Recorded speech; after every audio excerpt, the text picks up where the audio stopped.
Welcome to the Voice of Law podcast brought to you by digital health think tank and ClearPoint Legal. Hosted by lawyer and philosopher Bianca Rose Phillips. Hello everyone, it's Bianca here and welcome to the Voice of Law podcast, your daily podcast on the digital health revolution. Very excited to bring you the topic for the next few episodes of AI personhood status. Now, when I'm referring to AI personhood status, what I'm really talking about here is this idea that in the future we could attribute AI with legal personhood status. Now, this whole field has to be unpacked over many different episodes, and that's what I'm going to be doing. But today, what I'm going to establish is the reason why it may be necessary to confer that kind of status on AI. And once we've established a problem in need of a solution, we can then dive a little deeper, start looking at the ways in which this question could come before lawmakers, the various arguments that could be put forward, and then really start to discuss some of the frameworks that may help us to actually decide this question in the future. I do believe that this is something that will need to be addressed. It already has been addressed in some countries, so it's definitely a question, a topic to watch with interest. It's a question that has certainly been on the minds of lawyers and legal theorists for some time now. There are quite a few articles talking about this very topic of AI legal personhood status. So let me start by just establishing the potential problem that is in need of a solution.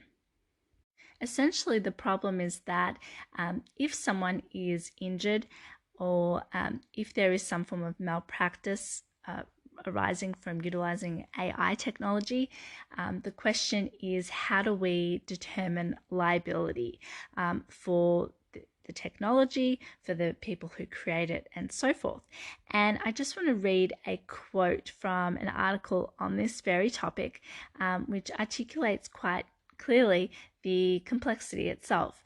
Now, this article was published in the Harvard Law Journal, and it's called the Artificial Intelligence Black Box and the Failure of Intent and Causation, published in 2018 by Y. Buffet. And the article states that the complexity lies in the fact that the law is built on legal doctrines that are focused on human conduct, which when applied to AI may not function. So in the event that there is a malpractice, or if someone is killed or injured as a result of utilizing AI technologies, the question is, who will be responsible and how will we distribute that responsibility? And look, a range of different interesting news articles have been published on this topic. One from MIT Technology Review, which had the title as follows: when an AI finally kills someone, who will be responsible? And there was an article in Forbes with the title, Can You Sue an Algorithm for Malpractice? So there's definitely a lot out there. If you there's a lot more than that. If you start to actually search this topic, you'll find there are so many articles on this topic of AI legal personhood status. Look, it's definitely something that we need to be thinking about if you are in the digital health space. It's, just good to be aware that this question, it could come up. It could come up in the future, and it's just good to be aware of the different ways in which we can imagine this question. Very, very complicated when we start to unpack it all. So when we do that next week, it's really going to get very interesting. I look forward to bringing that discussion to you. And in the meantime, wishing you a wonderful weekend. Thank you so much for listening, and I'll speak to you next time. Thank you.